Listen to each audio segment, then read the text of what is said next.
máa gbá etí ẹ o. Aláwọ̀ bí ìdáṣẹ́ ó ya wèrè ni ẹ̀ ń sínú ni. Máa gbá etí ẹ o. I think you insist on me at first. Ẹ̀ ń sínú ṣá. Ladies and gentlemen, are you ready?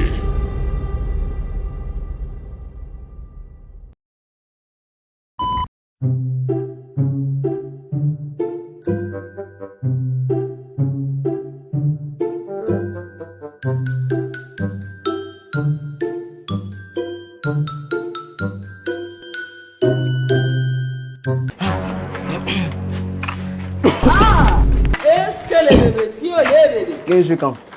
Excuse me. Hello. What did you just do? What is it? Can't you say sorry? For what? You just sneezed. Can't you say sorry to me? Oh, sorry. I have kata, so I don't know that. I not vex. Is that you are vexing? No, you should have manners. I should You should have manners. This is nonsense. You know they sneeze. This is nonsense. Absolutely rubbish. What are you know trying they to sneeze. do? What are you trying to do? Are you okay at all?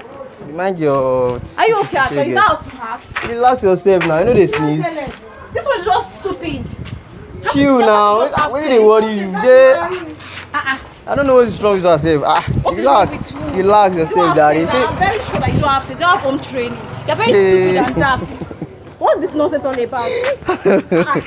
You just came here. You can't even compose yourself. You're doing somehow. Chill. Are you okay at all? And this one, Sini. No, show me manners. Can you just have sense? Do you know her? It's okay. No, this is rubbish. This is rubbish. Do you know her? This is absolutely Please come rubbish. outside, because I will slap her. I will slap you. I dare you. It's okay, I will slap her. dare you. I dare you. It's just a prank video.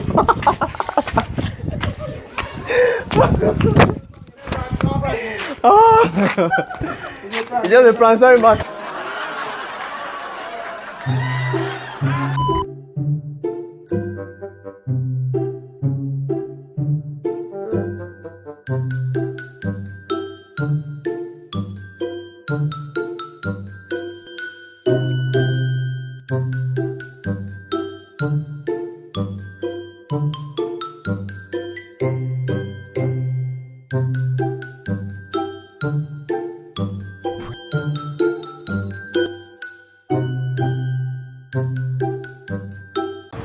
Mommy, say you are. Hello, you get me, mommy. 2.5. Hello, you get me. 2.5. Egg boy. Mi jáde ń lówó ẹni orúkọ. Ó yẹ ní kó gbọ́ àwọn mi kan mú. Irọ́ àgbà change.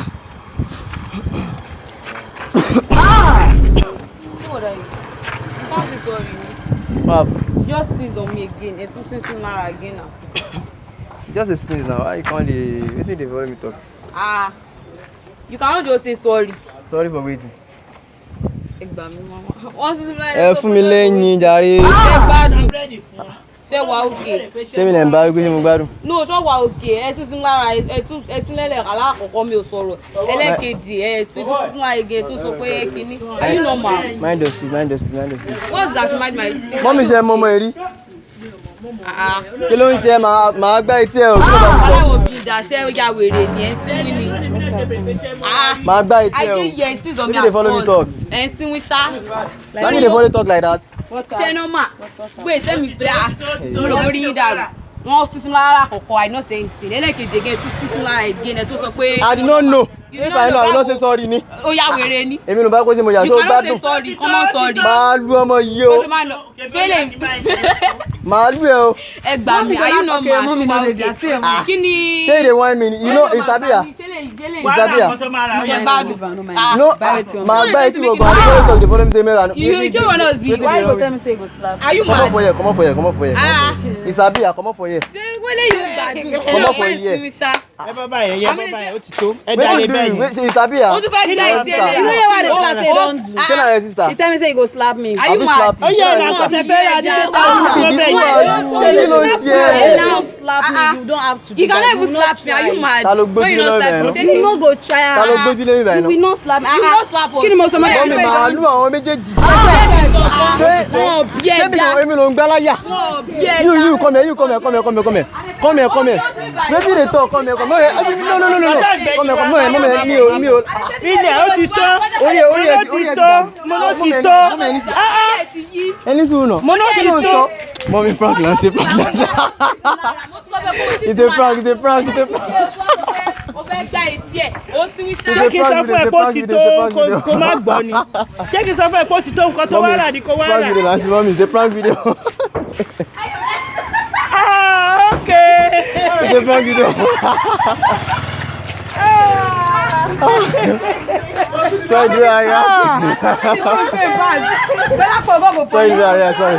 No, prank video. Okay. So prank video, yeah. It's like a film camera. Okay.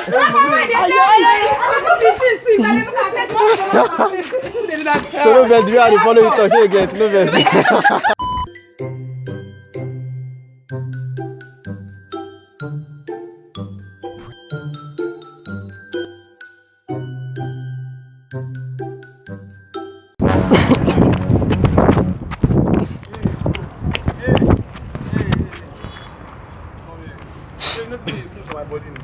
Where's the talk? You know to say you stings for my body ni. I know you to talk now. You know to say you stings for my body ni. I know best, I know now. You don't know. No they shout. If you want sneeze, you know if you use handkerchief or maybe use and cover your mouth. Why can't they shout? Don't they No be say I dey easy shout. now. Say your common sense no tell you say you have to cover your mouth. You know where I be? Who you be? Guy, Hey, guy, forget. come here. I see they follow you talk. No come on for here. Bro, you know this I guy? see they follow you talk. You Come sneeze outside, for my- come outside. You You know sneeze for this my guy? body. You see they talk say I know Who be you? Who you be gone sef? Who you be? You sabi for the street? Na so una just dey comot for You help. sabi am? I want to go man. You know sabi this guy? Come here. You come You here. still Come do here. something. I see they follow you talk. You Wetin see dey they follow argue me? on top. You know they sneeze? You know they don't tell you for school say if you want sneeze make you use something cover your nose. Now you go teach better go do. Why people no get common sense like this? Hey, come here, I see they follow you talk. Guy, relax. Wait, I see they follow you talk. You know, I don't come here alone now. The people sabi for here. Don't call people wey They look face. Me, you come here, you come I sit for create person for my body, head. you You talk rubbish get. your mouth. Guy, no beg You am. sneeze for my body, I see they follow you talk. They talk say I go beat this you. thing. I go beat you. I go beat you off now. Yes, you see wetin they talk say him go beat you up now. Guy, na prank, bro. Na prank.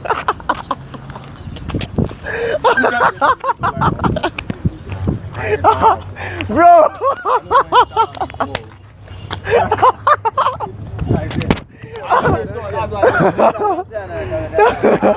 Boss, thank you. I don't even see the camera. How you doing? That's why I see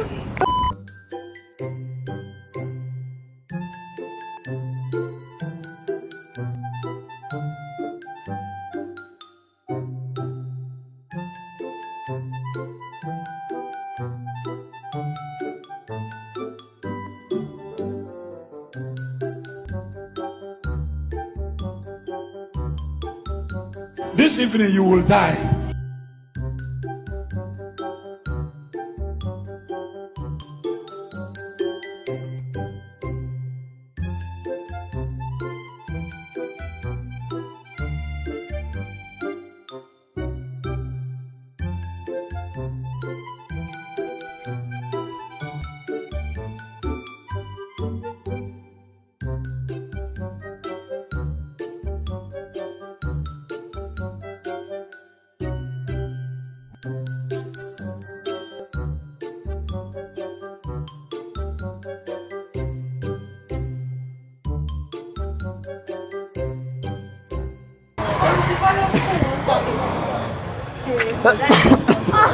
Èwo ló ṣì? Kí ló dé?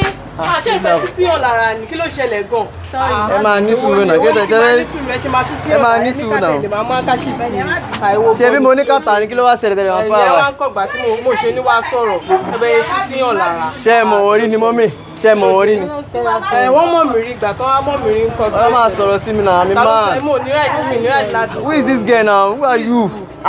Who is you? Ṣé pé máa ń bọ́kùnrin sọ̀rọ̀ lélẹ̀ ni? Ìgbà ẹ wá pé iná ìwúbe sísìn ọ̀ lára. Wọ́n sí ni mo sí ni wọ́n sí ni. Ìgbà tí mo wá ń sin kọ́ ṣé mo ti sísìn yín lára rí ni? Ṣé ẹ mọ̀ rí mọ́mì? Ṣé ẹ mọ̀ rí mọ́mì? Don't say sorry to her now. I cannot say sorry to her. Yes, you want to slap me? Tí bá gbá yín létí. Oya come and slap. Hey, Jésù! Wọ́n máa la ọtí ládùúgbò yìí. Do you know me? Bá gbá yín létí. You know me before? Ìgbà tí mo mọ̀ yín rí ńkọ́. Ẹ má bẹ̀ẹ́ sílẹ̀, kí ló ń ṣe? Who are you? Ó jẹ́ ó bàjẹ́, ó ti bàjẹ́ jù. Ṣé o kì í sín ni? Ó bá mú mi lọ sí tọ́ máa ti tọ́ mi. O kì í sín. You know they sneeze, you know they sneeze at all. You know they sneeze. Àwọn olóró òṣì abẹ́ máa gbọ́ nǹkan tó ń bá mi sọ. Ṣé tó ní tẹ̀ tí ń lo ẹ̀ fún òṣìírí ni? Well, calm yourself. Wetin dey worry you now? Wetin dey share? Kí ni mọ́mí ṣe máa nà ọ́? Kí ló jẹ́? Ẹgbà mi ẹ lè tún Ó dẹ̀ tún rẹ́rìn. Kí ló ń pẹ́ lẹ́rìn? Kọ́ máa bí tún máa bọ̀ mí bẹ̀. Màá lù ẹ́, kí ló ń ṣe? What are you telling me? Ẹ fi náà gbọ́ bó ṣe ń bá mi sọ̀rọ̀ ni. Ó dẹ̀ ń bá mi sọ bíi pé kí ni? Gbọ́ bó bílẹ̀ ṣe ń bá mi sọ̀rọ̀ wà títa ní ẹ̀ tí ẹ̀ rí nǹkan lọ. Calm yourself, challenge your Kí ló dé? It's a prank video.